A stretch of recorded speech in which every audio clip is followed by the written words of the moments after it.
Hi everyone, it's me, Ikale Sunflower. So I thought I'd hop on and do a flip through of this deck. It's called the Shrine of the Black Medusa Tarot by Casey Rosotto. I've had quite a few requests to do a flip through of this deck, so I thought I'd honour that. I got this deck from the little red tarot a few years ago. It comes in a tuck box. And it also comes with this, in this beautiful kind of hessian stroke canvas cotton bag. So there's no guidebook. It's got this kind of pull out kind of sheet.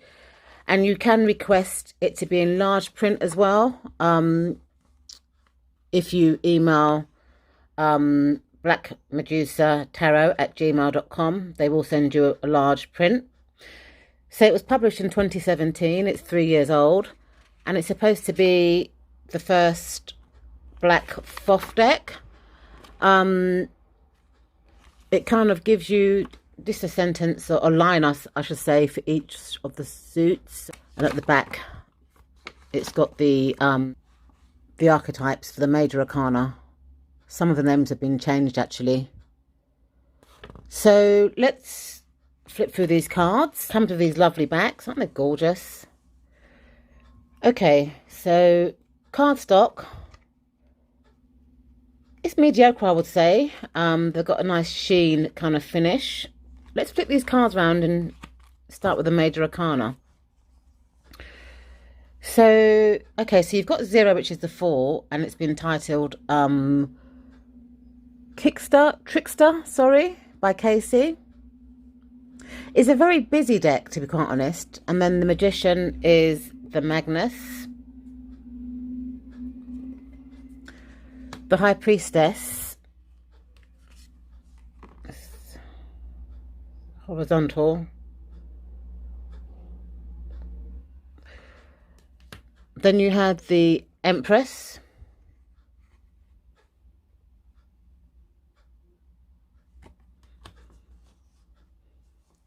The Emperor.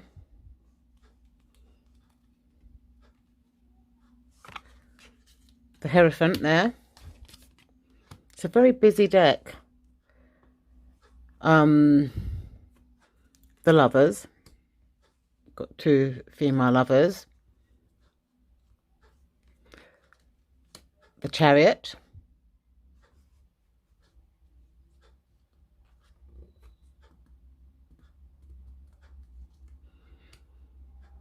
We've got here Adjustment.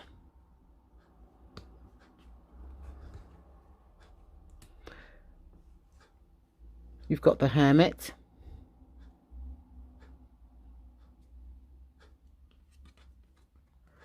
The Fortune, which would be the Wheel of Fortune.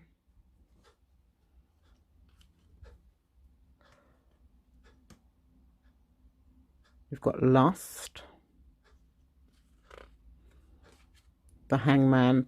I wish the guidebook would give the author's interpretations of this deck, because sometimes when it's a different deck, it's nice to know why the author chose such symbols or such photos to depict the meanings. Then you've got Death. You've got Art, I think is Temperance. You've got the Devil.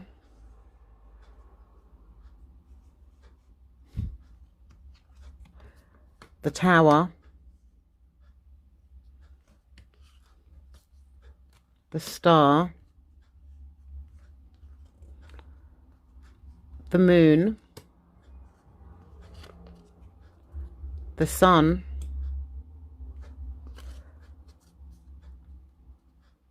Aeon, which I think would be Temperance.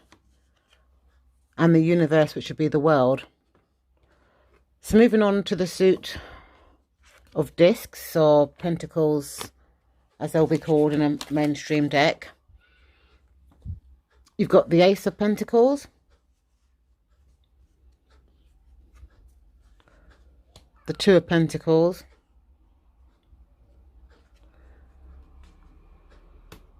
the Three of Pentacles,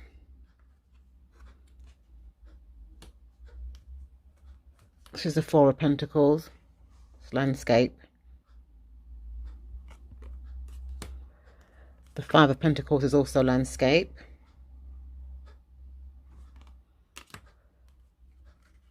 The Six of Pentacles, or discs. The Seven.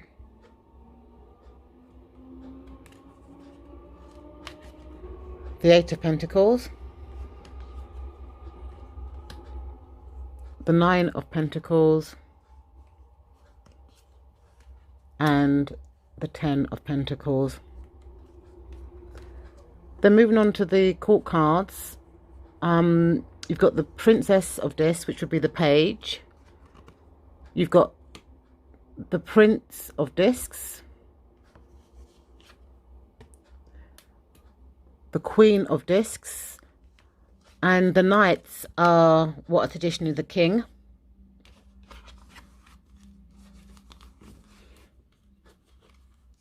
So moving on to the Suit of Swords. So I haven't got them in suit order. So you have the Ace of Swords.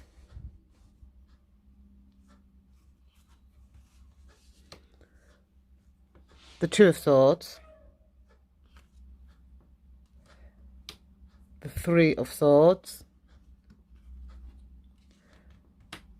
The Four of Swords. The Five of Swords. The Six of Swords. Seven of Swords. Eight of Swords. Nine of Swords. And you've got the Ten of Swords, which is landscape.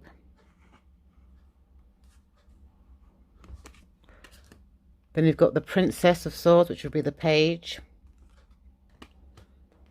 The Prince of Swords, which would be the Knight. The Queen of Swords. And then you've got the Knight of Swords, which would be the King, I think. But then it's on a horse, so it's interesting. Okay. So moving on to the Suit of Wands. Let's check out the... So it's not quite clear from the guidebook, if I show you the court cards. I mean, it just got the Prince, Knight, Queen. So I'm not quite sure whether the Knight is the King or the Queen. It's not very clear. So you've got the Ace of Wands.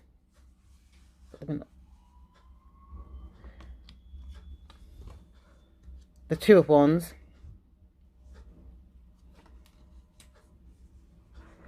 The Three of Wands. The Four of Wands. The Five of Wands is landscape. The Six of Wands. The Seven of Wands. The Eight of Wands. The Nine of Wands. And the Ten of Wands. So moving on to the court cards, you've got the Princess of Wands. The Prince of Wands, which I think are Knights. The Queen of Wands. And the Knight of Wands. Moving on to the final suit, which is the Suit of Cups. You have the Ace of Cups. The Two of Cups.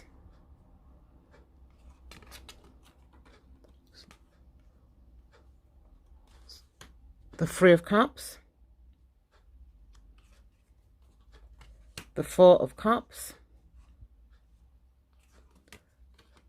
The Five of Cups. the Six of Cups. Seven of Cups is landscape.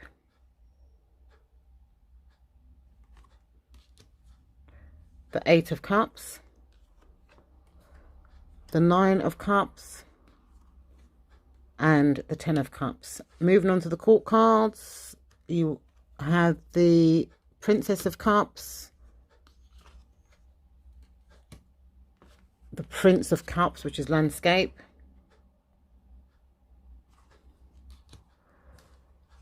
the Queen of Cups, and the Knight of Cups. Just one thing before I go, I personally don't think this pull-out is enough to understand the author's intentions of this deck. I'm not quite sure what card is the King, what card is the Queen, and it doesn't explain to me the symbolism that have been used in the deck. And I just feel that if a deck is unusual, or you know, from the norm, because they say this is a Thoth inspired deck, but it's got Casey's own interpretations on there, I do think the author should actually write a guidebook or a pamphlet or leaflet that actually explains why they chose those symbols, so it makes someone like me, the reader, understand why. And I think that's the reason why I've had this deck tucked away for quite a while, because I find it quite challenging to read, and I might actually use it as an oracle deck. So I will add links to this deck in the description bar. Thank you so much for watching, and I'll see you in my next video. Bye.